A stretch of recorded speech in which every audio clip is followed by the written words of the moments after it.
हड़प्पा सभ्यता के पश्चात 1500 ईसा पूर्व से 1000 ईसा पूर्व तक के काल ऋग्वेद के प्रभाव में रहा।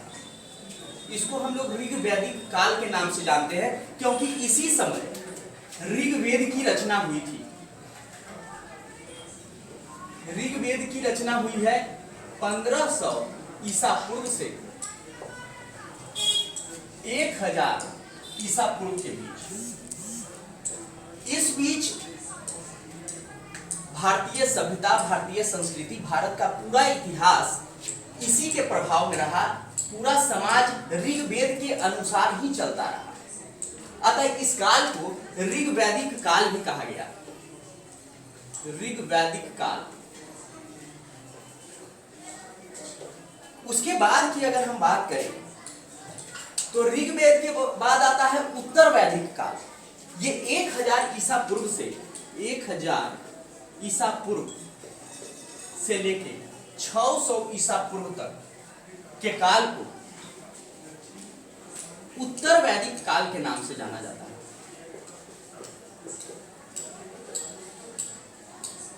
उत्तर वैदिक काल के नाम से जाना जाता है। उत्तर वैदिक काल में 3 अन्य वेदों की रचना हुई।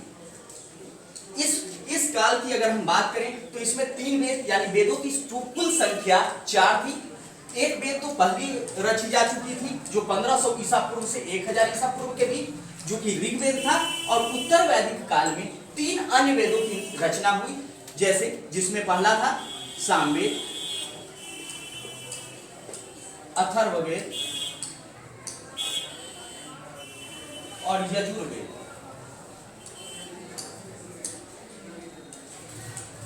इस तरह ये अन्य 3 वेदों की इस काल में रचना हुई। इसी काल में धीरे धीरे ये सारे वेदों से हमको उस समय के इस काल के सभ्यता और संस्कृति की जानकारी प्राप्त होती है। और उसके बाद की अगर हम बात करें तो इसी काल में ये 400 साल का जो काल रहा, 500 साल का जो काल रहा, इसी काल में तो राजा निरंकुश होते चले गए, राजतंत्र की स्थापना हुई। और कुल मिला के अगर हम पूरे भारत की बात करें तो 16 जनपद का निर्माण हुआ। इसमें से 16 जनपद में से अगर हम कुछ जनपद का नाम आपको बताएं तो इन जनपदों में सबसे पहले बात करते हैं मगध, जो कि सबसे शक्तिशाली जनपद था। इसके अलावे अवंती थे, अंग थे, कुरु थे, मत्स्य थे, पांचाल थे, गांधार थे। ऐसे ऐसे 16 जनपदों का निर्माण हुआ। कुछ जनपद में राजतंत्र था तो कुछ जनपद में गणतंत्र लागू हुआ। जैसे बज्जी गणसंघ कहलाया। वही मगध साम्राज्य की बात करें तो यहाँ राजतंत्र स्थापित हुआ। और इसी काल में चूंकि राजा निरंकुश होते चले गए, बाद में आगे चल के स्त्रियों की स्थिति भी बदतर होती चली गई। स्त्रियों की स्थिति के बारे में बात करेंगे। स्त्रियों को वस्तु की तरह ट्रीट किया जाने लगा। इसके अलावे इस काल में इसी 400 वर्षों के बीच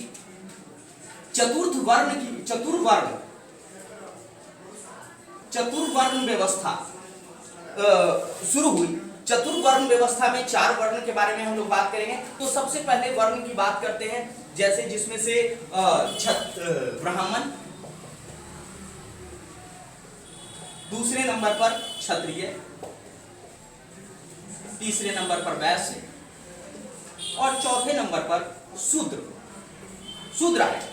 इस तरह समाज को 4 वर्ण में उनके कार्यों के अनुसार, उनके योग्यताओं के अनुसार 4 वर्गों में विभाजित कर दिया गया और चारों को अपना अपना अलग अलग कार्य सौंपे गए, जिसके बारे में हम आगे चर्चा करेंगे।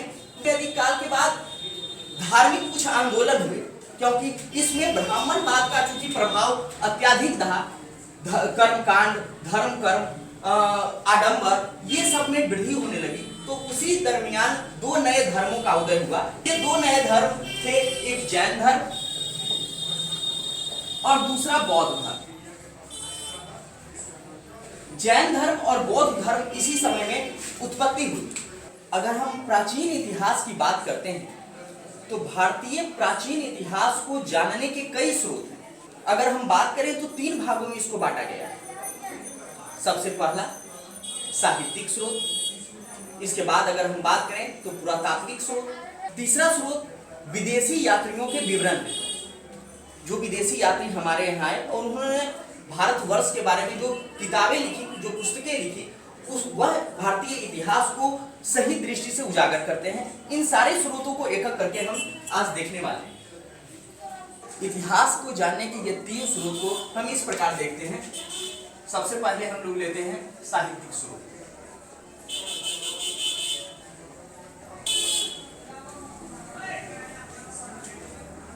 दूसरा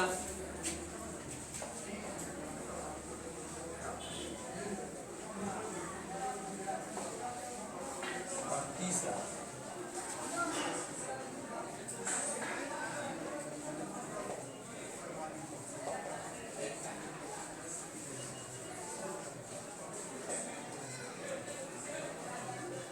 सबसे पहले चलिए साहित्यिक स्रोत में हम चलते हैं। साहित्यिक स्रोत का मतलब जो ग्रंथ लिखे गए हैं उन ग्रंथों पर प्रकाश डालेंगे। साहित्यिक स्रोत को भी 2 वर्गों में बांटा गया है, एक धार्मिक और दूसरा धर्मांतर। धार्मिक स्रोत में वैसी पुस्तकें आती है जो धर्म से संबंधित होती है। सबसे पहले ब्राह्मण साहित्य के बारे में बात करेंगे। ब्राह्मण साहित्य में मुख्य रूप से इसको हम लोग सबसे पहले ब्राह्मण साहित्य में चलते हैं। ब्राह्मण साहित्य में मुख्य रूप से क्या क्या आते हैं, तो यह देखिए वेद जो कि 4 हैं, 4 वेद, ऋग्वेद, सामवेद, अथर्ववेद, यजुर्वेद। इसके अलावे पुराण जो कि 18 है आपके पास। इसके अलावे उपनिषद हैं जो कि 108 हैं, अरण्यक।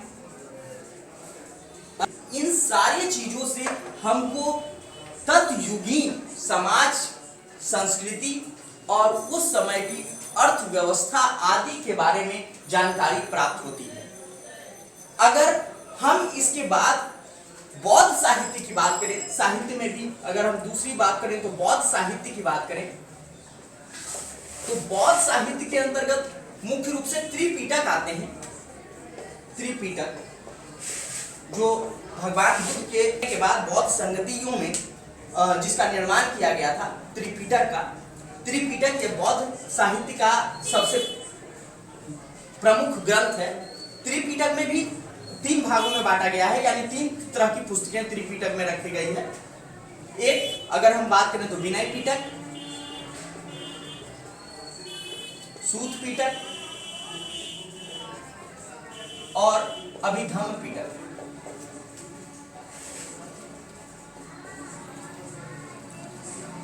तो ये 3 पिटक हैं, विनय पिटक, सूत पिटक, अभिधम्म पिटक। ये इससे बौद्ध साहित्य के बारे में जानकारी मिलती है। बौद्ध साहित्य में इसके अलावे जातक, कथाएं, दीपवंश, महावंश, जातक, कथाएं, दीपवंश, महावंश ऐसे ग्रंथ प्रमुख रूप से सम्मिलित किया गया है। अब इनसे स्पष्ट रूप से हमको सारे के सारे उस युग के समाज, संस्कृति, धर्म, समाज में जो व्यवस्था थी उनके बारे में विशेष रूप से जानकारी प्राप्त होती है। इसके बाद अगर हम जैन साहित्य की बात करें, जैन की बात करते हैं, तो जैन साहित्य में मुख्य रूप से आगम आते हैं। आगम, जैन का जो ग्रंथ है उसको आगम कहा गया। इसमें 12 अंग, 12 उपांग, 14 पर्व और 10 प्रकीर्ण है। इन आगम से हमें जैन धर्म के विषय में भी जानकारी मिलती है और उस युग के समाज के बारे में भी जानकारी मिलती है जो 600 ईसा पूर्व के बाद से लेके। इसके अलावे अगर हम और भी धार्मिक साहित्यों की बात करें तो 2 हमारा महाकाव्य आते हैं इसके अंतर्गत। 2 महाकाव्य में एक रामायण और एक महाभारत, जो मुख्य रूप से तत्युगीन समाज की जानकारी प्रदान करते हैं। रामायण हो, चाहे पुराण हो, चाहे महाभारत हो, चाहे उपनिषद हो या जैन साहित्य, बौद्ध साहित्य, इसमें बहुत सारे चीज कॉमन देखने को मिले हैं, जिससे स्पष्ट हो जाता है कि निश्चित तौर पर यह सब एक ही समय के आसपास के जाति, धर्म, व्यवस्था, अर्थव्यवस्था, संरचना, सामाजिक संरचना, इन सब पर इसका प्रकाश डाला गया है। इसके अलावे अगर हम चलते हैं तो दूसरे महत्वपूर्ण चीज पर आते हैं, जो धर्मांतर साहित्य के बारे में हम बात करते हैं। धर्मांतर साहित्य में कौन कौन सी पुस्तकें आती है? हाँ, धर्मांतर साहित्य पर अब हम बात करते हैं। धर्मांतर साहित्य में कुछ ऐतिहासिक ग्रंथ हैं। धर्मांतर साहित्य में अगर हम बात करें तो धर्मांतर साहित्य में मुख्य रूप से आते हैं, जैसे अर्थशास्त्र हम लेते हैं, जिसको चाणक्य या कौटिल्य के द्वारा लिखा गया था। चाणक्य ने अर्थशास्त्र को लिखा था। इसके अलावे राजतरंगिणी, जिसको कल्हण ने लिखा था। राजतरंगिणी के अलावे अगर हम बात करें तो फिर मालविकाग्निमित्र,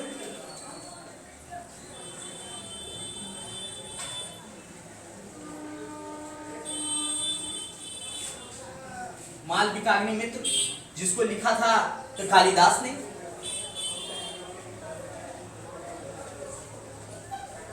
कालिदास के द्वारा यह रचित था।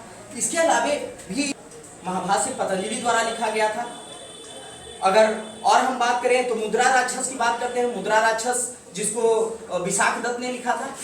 ये सारी पुस्तकें ऐसी हैं जो उस काल के विद्वानों द्वारा लिखी गई है। उस समय का इतिहास का संपूर्ण जानकारी इन सारे पुस्तकों से दिया जाता है।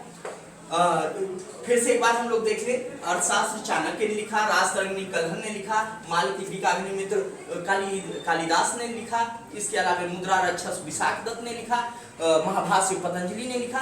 ये सारे महत्वपूर्ण ग्रंथ हैं जो उस काल के बारे में हमको सारे के सारे जानकारी देते हैं। हाँ, कुछ जीवन चरित्र के बारे में बात करें तो भगवान बुद्ध के चरित्र का वर्णन बुद्ध चरित्र के माध्यम से अश्व घोष ने किया है। यह भी एक महत्वपूर्ण ग्रंथ है, जिससे हमें उस काल के इतिहास के बारे में जानकारी मिलती है। इसके अलावे महाराज हर्षवर्धन थे तो हर्ष चरित्र लिखा गया है। तो बाण भट्ट ने भी इसका संपूर्ण जानकारी उस काल के बारे में संपूर्ण जानकारी हर्ष चरित्र के माध्यम से दिया है। इसके अलावे अगर हम कुछ और भी बात करें तो पृथ्वीराज चौहान के बारे में, ये लगभग 1191-92 के आसपास की कथा है। पृथ्वीराज चौहान पर एक किताब लिखा गया था जिसका नाम था पृथ्वीराज रासो। यह पृथ्वीराज रासो को चंद्रवरदाई ने लिखा था। ये सारे पुस्तकों से हमको उस ऐतिहासिक काल के बारे में संपूर्ण जानकारी मिलती है, जिससे हमको उस समय के समाज के बारे में, अर्थव्यवस्था के बारे में, राजनीति के बारे में, सारी चीजों के बारे में विशेष रूप से जानकारी मिलती है। ये अगर हम इन साहित्यिक स्रोतों की चर्चा बंद करें तो हम लोग अब आते हैं पुरातात्विक स्रोत में। पुरातात्विक स्रोत में मुख्य रूप से